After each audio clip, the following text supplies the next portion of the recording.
ലിസാനുൽ ഖുർആൻ പുതിയ ഭാവത്തോടു കൂടി ഫിഖ്ഹിൻ്റെ മുഖച്ഛായ മാറിയിട്ടുണ്ട്.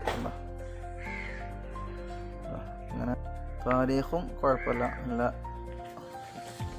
ഭംഗിയുള്ള രൂപത്തിൽ. അപ്പോൾ ഇതാണ് അടുത്തത് അഖീദയാണ്, കിതാബുൽ അഖീദ. ഇങ്ങനെ മറിച്ച് വരുമ്പോൾ ഇതാണ് കുട്ടികൾക്ക് ദുറൂസുൽ ഇഹ്സാൻ. തുറക്കുമ്പോൾ തന്നെ ഇത് നല്ല ഭംഗിയുള്ള പേജുകളൊക്കെയാണ്.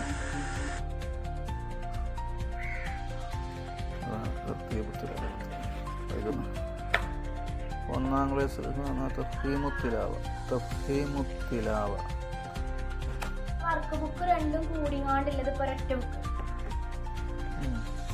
അപ്പോൾ ദുറൂസുൽ അറബി മലയാളം ഒന്നാം ക്ലാസ്സുകാർക്കുള്ളത് തന്നെയാണ്. ദുറൂസ് അറബി മലയാളം 1. സമസ്ത കേരള ഇസ്ലാം മത വിദ്യാഭ്യാസ ബോർഡ് അംഗീകൃത മദ്രസകളിലെ 1ാം ക്ലാസ്സിലേക്ക് തയ്യാറാക്കിയ ദുറൂസ് അറബി മലയാളം പുസ്തകമാണിത്.